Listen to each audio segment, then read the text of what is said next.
உலகெங்கிலும் நடக்கும் முக்கிய நிகழ்வுகளை குறுஞ்செய்தி வடிவத்தில் தெரிந்து கொள்ள ஆதன் செயலியை டவுன்லோட் செய்யுங்கள். ஆதன் செயலியை டவுன்லோட் செய்ய டிஸ்கிரிப்ஷனில் உள்ள லிங்கை கிளிக் செய்யவும்.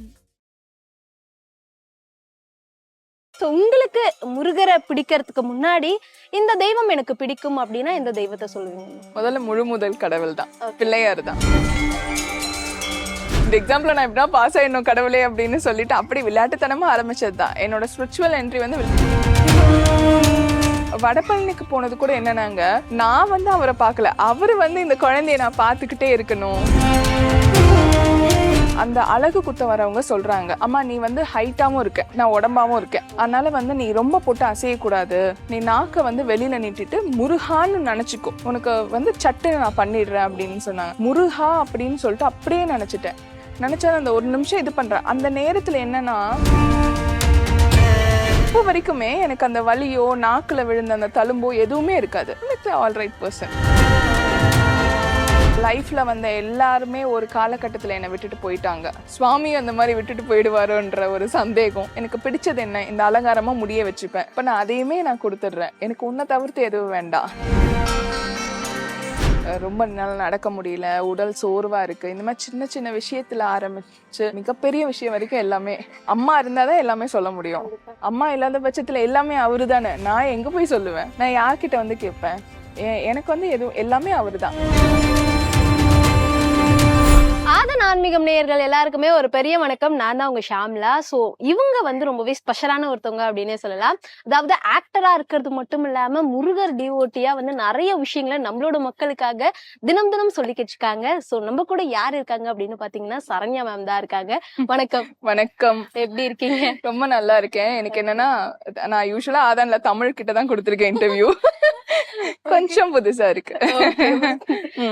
ஆக்சுவலா வந்து நிறைய பேருக்கு நிறைய கடவுள்கள் பிடிக்கும். உங்களுக்குமே வந்து நான் ஒரு வீடியோல பாத்திருந்தேன். ஃபர்ஸ்ட் வந்து அம்மன் பிடிக்கும், வெள்ளிக்கிழமை கோவிலுக்கு போனா கொழுக்கட்டை தருவேன், அதுக்காக கோயிலுக்கு போவேன் அப்படி சொல்லுவீங்க. சோ உங்களுக்கு முருகரை பிடிக்கிறதுக்கு முன்னாடி இந்த தெய்வம் எனக்கு பிடிக்கும் அப்படின்னா இந்த தெய்வத்தை சொல்லுவீங்க?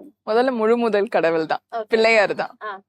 ஏன்னா ஸ்கூலுக்கு போகும்போதும் பிள்ளையார் தான் இருப்பாரு, எல்லா இடத்துலயும் அவரு தான் இருப்பாரு.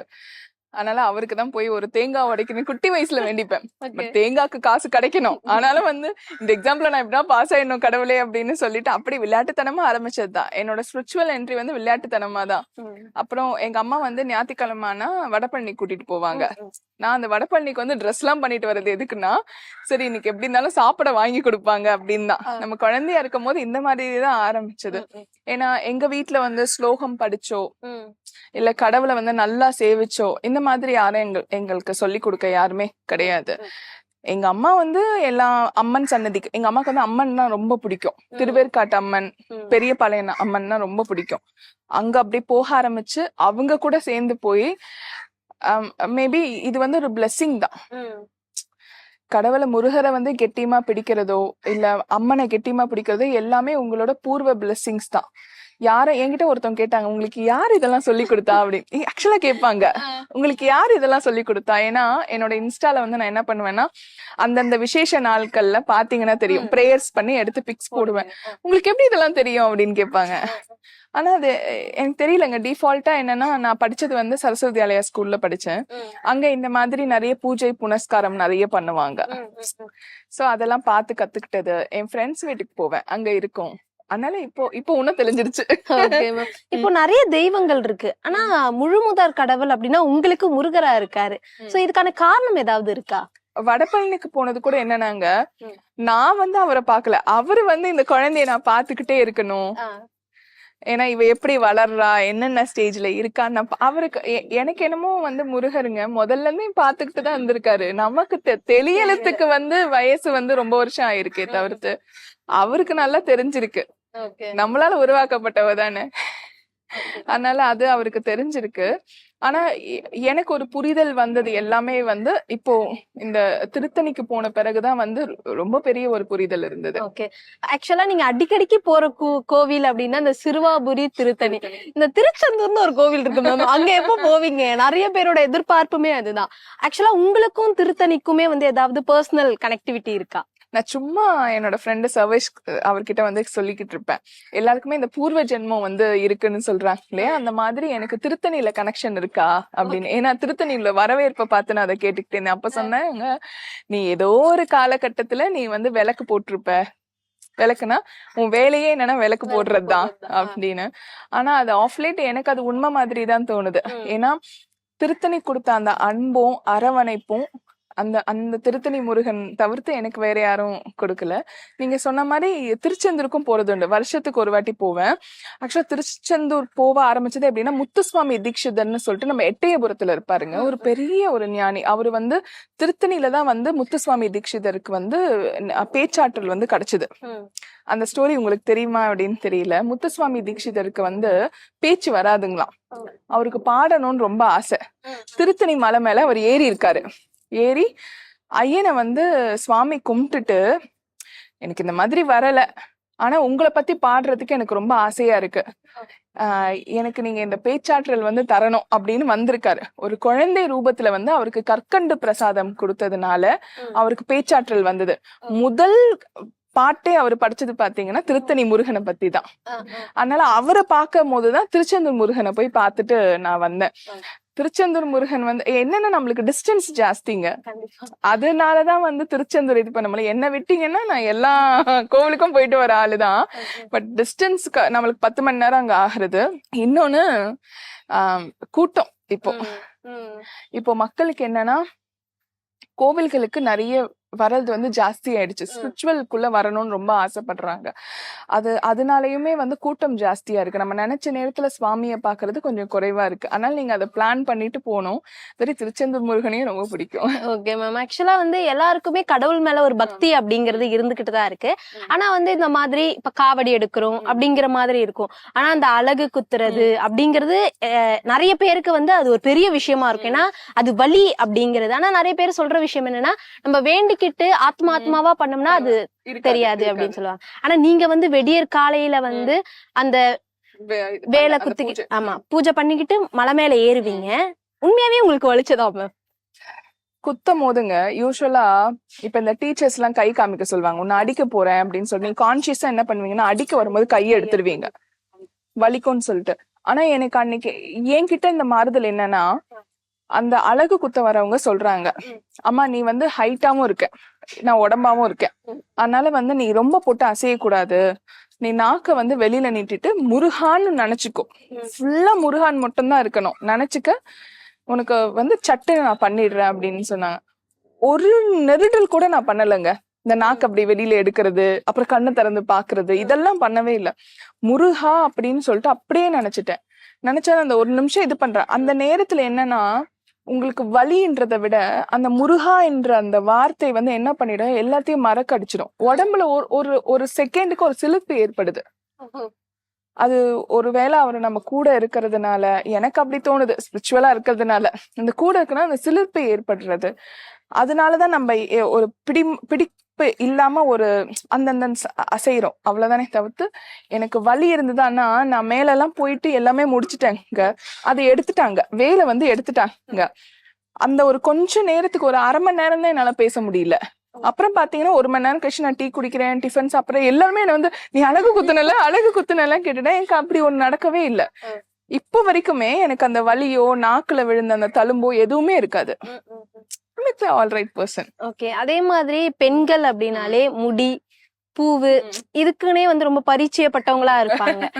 இப்போ வந்து நிறைய பேருக்கு முருகரை வந்து இந்த மாதிரி வேண்டுதல் செய்யலாம் அப்படின்னு இருக்கும். ஆனா யாருமே வந்து இந்த எக்ஸ்ட்ரீமா போய் மொட்டை அடிக்கணும்னு வேண்ட மாட்டாங்க. ஏன்னா பெண்கள் வந்து மோஸ்ட்லி ஒரு சின்ன வயசு வரைக்கும் பண்ணுவாங்க, பெரியவங்களாகி எனக்கு தெரிஞ்சு இல்லை. ஆனா நீங்க வந்து நமக்கு பிடிச்சது நமக்கானது அப்படின்றதெல்லாம் விட்டுட்டு எதை நோக்கி நீங்க அந்த மொட்டை அடிக்கிறது அப்படிங்கறது அந்த ப்ராசஸ்ல இறங்குனீங்க? அவரை கெட்டியமா புடிச்சுக்கணும் தான். இந்த அம்மன் படத்துல வர மாதிரி, நீங்க எங்கேயும் போக கூடாது, இந்த ஊர்லயே தங்கணும் அப்படின்னு அந்த மாதிரி. எனக்கு யாரும் இல்ல, எனக்கு பயம், பயம், அன்பு, காதல், பிடிவாதம், அப்புறம் எங்க லைஃப்ல வந்த எல்லாருமே ஒரு காலகட்டத்துல என்னை விட்டுட்டு போயிட்டாங்க. சுவாமி அந்த மாதிரி விட்டுட்டு போயிடுவாரோன்ற ஒரு சந்தேகம், இப்படி கூட வச்சுக்கலாம். எல்லாமே அதாவது என்னென்னலாம் மனுஷனுக்கு வந்து ஒவ்வொரு வார்த்தை இருக்கும், நீங்க எல்லாத்தையுமே புட்டப் பண்ணிக்கலாம். அது எல்லாம் இது பண்ணி எனக்கு பிடிச்சது என்ன, இந்த அலங்காரமா முடிய வச்சுப்பேன். பெண்ணுக்கு வந்து அலங்காரம் தான், முடிதான் அலங்காரம், அதை வச்சுதான் உங்களுக்கு தோற்றமே வரும். இப்ப நான் அதையுமே நான் கொடுத்துடுறேன், எனக்கு உன்னை தவிர்த்து எதுவும் வேண்டாம் அப்படின்னு. ஆனா இந்த மொட்டைலாம் அடிச்சுட்டு எல்லாம் இது பண்ண பிறகு நான் அபிஷேகத்துல உட்கார்ந்துட்டு இருந்தேன். திருத்தணி சுவாமியோட முகத்தை நீங்க பாத்தீங்கன்னா அவருக்கு முதல்ல திருநீர் அபிஷேகம் பண்ணுவாங்க. அப்ப நீங்க பாத்தீங்கன்னா கிளியரா தெரியும். ஏன்னா திருத்தணி முருகனுக்கு வந்து முகத்துல வந்து அலங்காரம் இல்ல, சுத்தமான தூய்மையான சந்தனம் தான் வைப்பாங்க. முகத்துல வேற எங்கேயுமே நீங்க பார்க்க முடியாது.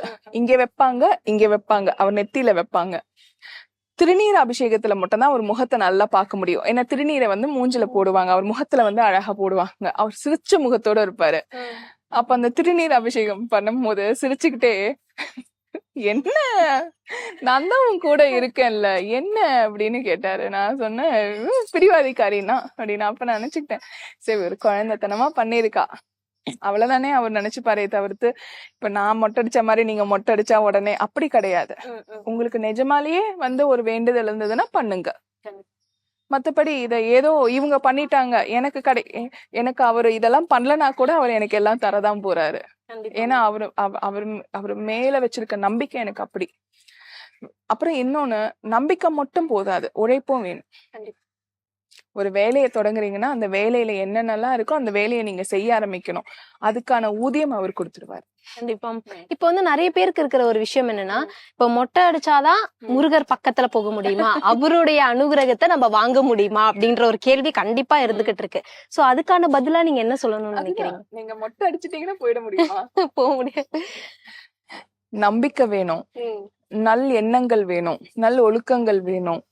நீங்க உங்களை மட்டுமே சிந்திக்க கூடாது, பிற உயிரையும் சிந்திக்க ஆரம்பிக்கணும், பிறரை பத்தியும் யோசிக்கணும். நிறைய விஷயங்கள் இருக்கு. நீங்க ஒன்ஸ் இதெல்லாம் பண்ணிட்டீங்கன்னா நீங்க ஆளே சேஞ்ச் ஆயிருப்பீங்க. என்கிட்ட வந்து என்ன பண்ணாங்க, ஒரு நாள் ஒரு சிஸ்டர் வந்து வந்தாங்க. நீங்க வந்து என் குழந்தை நல்லா இருக்கணும்னு ஆசீர்வாதம் பண்ணுங்க அப்படின்னு சொன்னாங்க. நான் சொன்னேன், சின்ன வயசு தாங்க, நீங்க நினைக்கிற மாதிரி கிடையாது, நான் என்ன ஆசீர்வாதம் பண்ண முடியும் அப்படின்னு.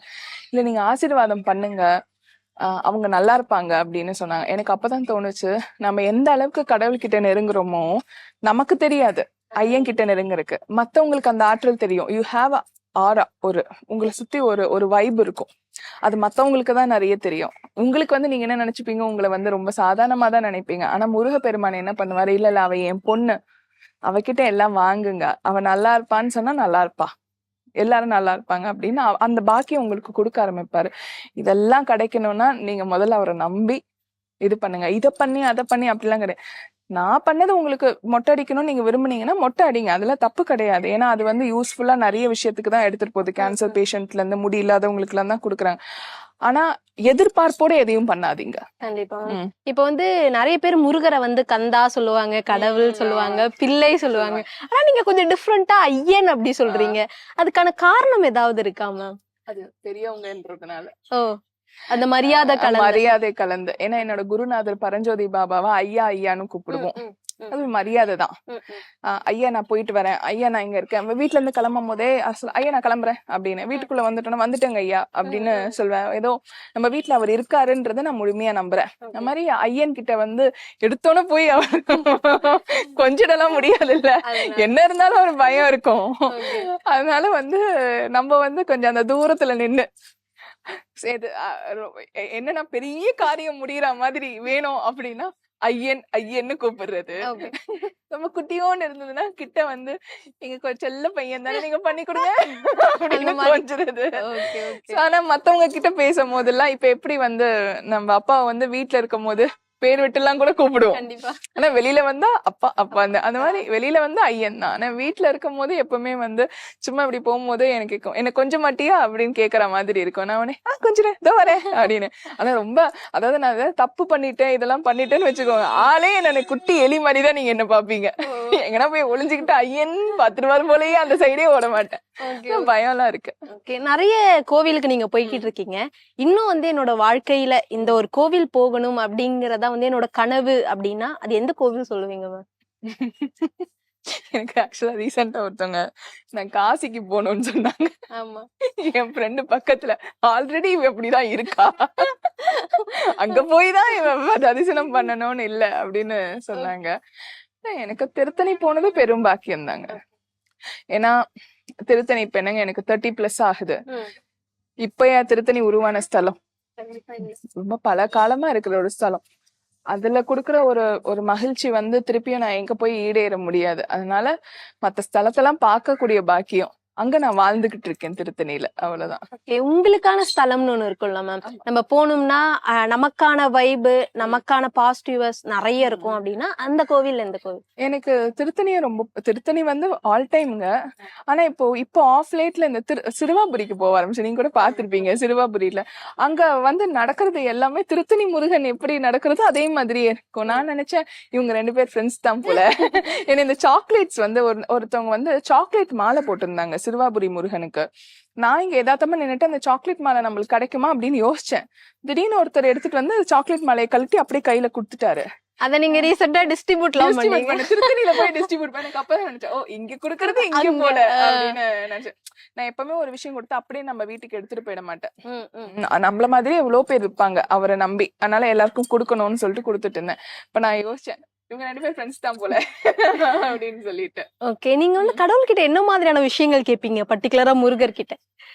எல்லாமே எனக்கு பாத்துக்கிறதுக்கு எதுவுமே இல்லைங்க. நிஜமாலே எனக்கு பீரியட்ஸ் டைம்ல வயிறு வலி, அது நிறைய பேர் நான் சொல்றேன், எனக்கு நிஜமா வயிறு வலிக்கும் போதெல்லாம் நான் வந்து ஐயா எனக்கு வயிறு வலிக்குது, கொஞ்சம் அந்த வயிறு வலியை தீர்த்து வைங்க, நான் இப்பதான் டேப்லெட் போட்டிருக்கேன், ரொம்ப நாள் நடக்க முடியல, உடல் சோர்வா இருக்கு, இந்த மாதிரி சின்ன சின்ன விஷயத்துல ஆரம்பிச்சு மிகப்பெரிய விஷயம் வரைக்கும் எல்லாமே. அதாவது அம்மா இருந்தாதான் எல்லாமே சொல்ல முடியும். அம்மா இல்லாத பட்சத்துல எல்லாமே அவரு தானே. நான் எங்க போய் சொல்லுவேன்? நான் யார்கிட்ட வந்து கேட்பேன்? எனக்கு வந்து எதுவும் எல்லாமே அவருதான். அதனால நான் இததான் கேட்பேன் அததான் கேட்பேன் இல்ல.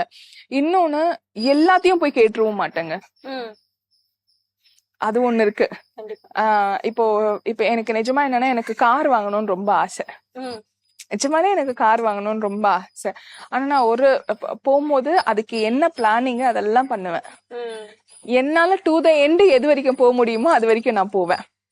முடியாத பட்சத்துலதான் இந்த மாதிரி வாங்கலான்னு இருக்கேன், அதுக்கான ஊதியத்தை நீங்க தான் கொடுக்கணும், நான் உழைப்ப பண்றேன் அப்படின்னு கேட்பனே தவிர்த்து போனோன்னு எனக்கு கார் வேணும் முருகா நீ கொடுத்துட வேண்டிட மாட்டேன்.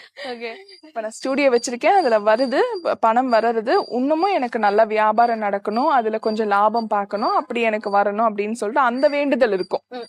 ஏன்னா நம்மளுக்கு ஒரு காரோ ஒரு பைக்கோ எல்லாமே நெசசிட்டின்றதுனால அப்படி நான் வேண்டுவேன். அதே மாதிரி எல்லாமே டேக் இட் ஃபார் கிராண்டட் நான் நினைச்சுக்க மாட்டேன். நான் ஐயன் கிட்ட போன மட்டும் எப்பவுமே முட்டி போட்டுதான் வேண்டுறது. ஏன்னா அந்த பயம் அதோட வந்துருவேன். அப்போ மட்டும் ஒரு குரல் மட்டும் எப்பவுமே கேட்கும், உனக்கு என்ன வேணும் அப்படின்னு, உங்களை தவிர்த்து எனக்கு அவரே எல்லாம் பாத்துப்பாரு எப்பவுமே. அங்க பிரேயர்ஸ் எப்பவுமே அப்படிதான் இருக்கும், உங்களை தவிர்த்து உங்களை மீறி எனக்கு எதுவும் வேண்டாம்னு நினைப்பேன். நீங்க என்ன முருகா நான் உன்கிட்ட கேட்டு நீயே நடத்தி கொடுக்கலையே அப்படிங்கிற வருத்தம் இருந்திருக்கா? இல்லையா? வருத்தம் இருந்ததுல நான் மிஸ்டேக் பண்ணிருக்கேன். அவர் ஒரு விஷயத்த தரமாட்டாரு, அப்புறம் சில விஷயத்துல ஏமாந்துருப்பேன். இப்போ சில பேர் வந்து நமக்கு நம்பிக்கையா இருக்கிறவங்க சில பேர் வந்து நம்பிக்கையா இருக்க மாட்டாங்க.